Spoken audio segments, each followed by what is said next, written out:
Civil सेवा परीक्षा में कामयाबी के लिए जागरूकता जरूरी। अब नहीं जाना होगा देश के बड़े राज्यों में। चतरा समाहर न्यायालय के समीप जिला परिषद परिसर स्थित होटल उत्सव हॉल के सभागार में आयोजित प्रेस वार्ता के दौरान दिल्ली से आए चाणक्य IAS अकेडमी के वाइस प्रेसिडेंट विनय मिश्रा व general manager Reema Mishra media कर्मियों से मुखातिब हुए। मीडिया कर्मियों के सवालों का जवाब देते हुए चाणक्य IAS अकेडमी के वाइस प्रेसिडेंट विनय मिश्रा ने कहा कि चतरा समेत झारखंड के विद्यार्थियों में पोटेंशियल के साथ साथ हर वह क्षमता मौजूद है जो उसे सफल इंसान बना सकता है। सही दिशा, मार्गदर्शन और महत्वपूर्ण पहलू है वह है जागरूकता। सिविल सेवा के क्षेत्र में जाने का ख्वाब कई अभ्यर्थियों में होता है, लेकिन इस ओर जागरूकता की कमी के कारण कई अभ्यर्थी सही वक्त पर तैयारी नहीं कर पाते हैं। सिविल सेवा के ख्वाब रखने वाले अभ्यर्थियों के सही समय पर तैयारी करने भी अहम है।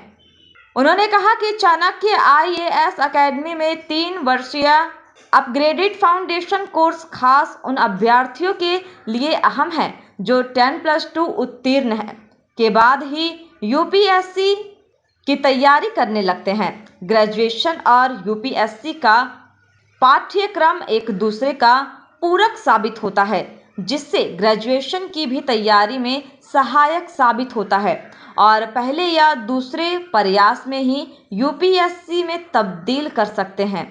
उन्होंने कहा कि UPSC और JPSC के लिए चाणक्य IAS अकेडमी की सबसे बड़ी विशेषता यह है कि कक्षाएं जो राजधानी दिल्ली में विषय विशेषज्ञ लेते हैं, उन्हीं विषय विशेषज्ञों के माध्यम से झारखंड के हजारीबाग, रांची और धनबाद की शाखाओं में कक्षाएं संचालित कराई जाती है।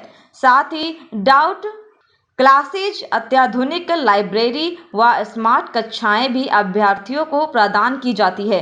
उन्होंने बताया कि चाणक्य IAS अकेडमी से JPSC की परीक्षा में भी सैकड़ों अभ्यर्थियों ने सफलता हासिल की है।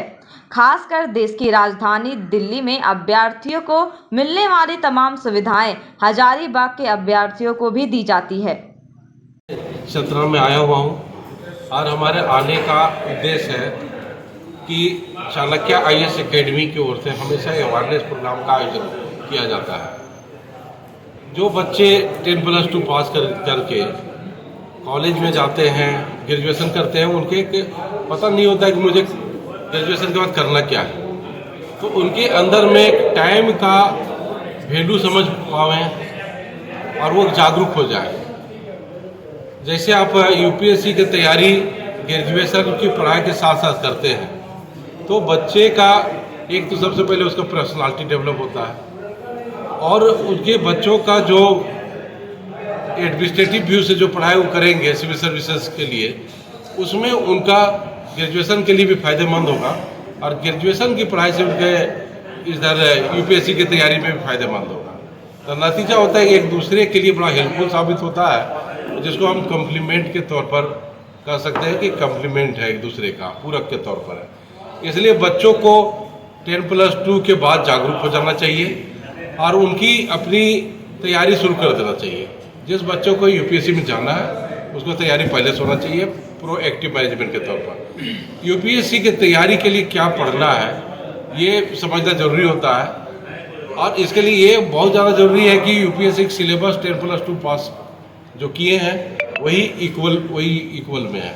बस फर्क है कि व्यू, आप एकेडमिक व्यू से आप एडमिनिस्ट्रेटिव व्यू में आते हैं। इस तरह का सोच रख के आप पढ़ेंगे, अपने टाइम को प्रॉपर यूटिलाइज करेंगे तो बच्चे अभी से आगे बढ़ेंगे और जहाँ भी जाएंगे सक्सेसफुल होंगे।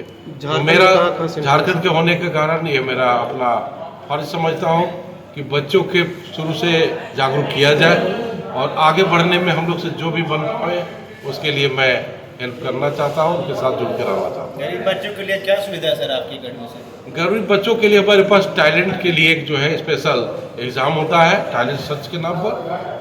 पिछले साल भी काफ़ी ज़्यादा संख्या में हुआ, दिसंबर में भी हुआ था और आगे फिर से होगा। लेकिन बच्चे यदि फाइनेंशियल वीक है तो पढ़ाई में वीक नहीं होना चाहिए, मेहनती होना चाहिए। बहुत ज़्यादा समय लगाने की जरूरत नहीं होता है, बस जो भी समय लगावे आप कंसंट्रेट करके लगावें और कंटिन्यूटी में लगावें। झारखंड में सेंटर कहाँ कहाँ है सर? झारखंड में हमारा सेंटर चाणक्य एकेडमी का रांची में है, हजारीबाग में और धनबाद में है, और हमारा हेड ऑफिस दिल्ली में है। दिल्ली से सारा संचालन होता है। पूरा इंडिया में कई राज्यों में हमारा सेंटर चल रहा है। मैं अभी प्रेस कॉन्फ्रेंस लिए आया था।